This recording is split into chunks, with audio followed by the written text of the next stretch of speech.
Hello and welcome to Miss Ink Stamps. I am Mirisha from the Diary of Belle Rose. I hope you're having a great day. So today I'm in the mood for some snow, so I'm going to create a shaker card.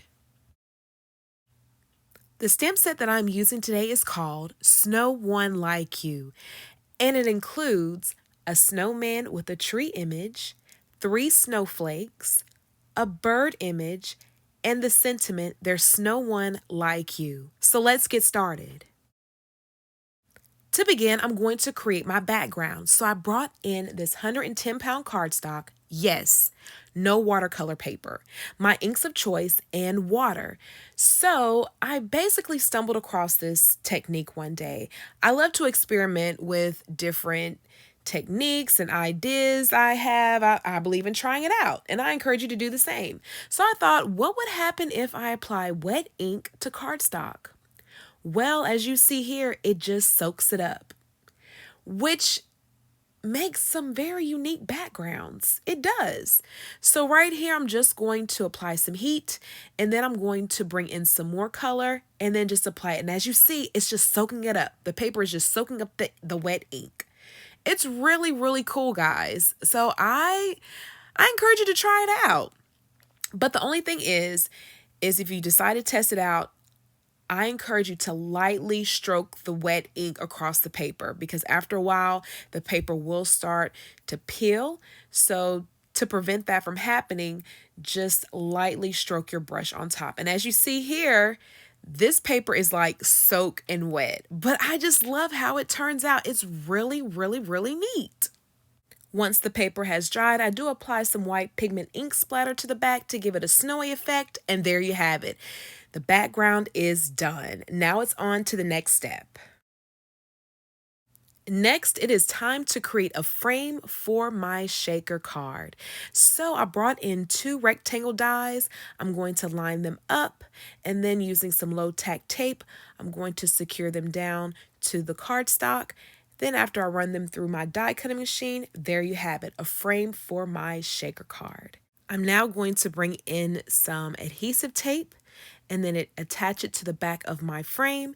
And then from there, I'm going to peel off the backing and then attach the acetate to the back of my frame, creating my window for my shaker card.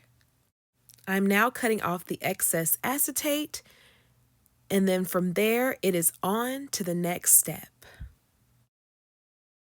It is now time to attach my background panel to my card base. My card base is an A2 standard size card, which is top folding, and it is cut down to 4 1/4 by 5 1/2 inches. I did use glue to attach my background to the card base, and then now I'm going to bring in some foam tape. I'm going to cut the tape down to little strips and then attach it to the frame of my window. Next, I'm going to bring in some sequin mix. I'm going to place it on the top of my panel.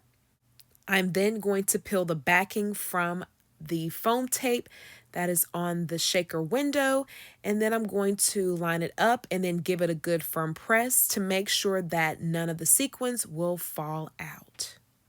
I did prepare the image and the sentiment off camera, so right now I'm going to add some adhesive tape to the back of the image.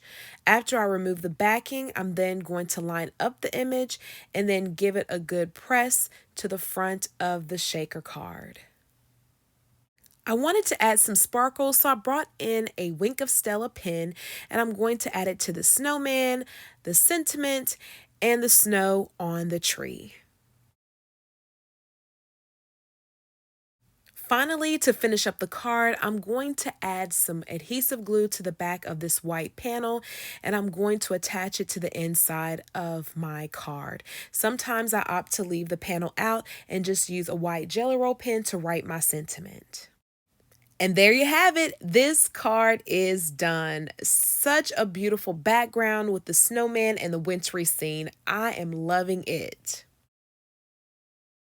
Thank you so much for joining me on today. I appreciate you so much. Don't forget to subscribe, click the thumbs up button and the notification bell.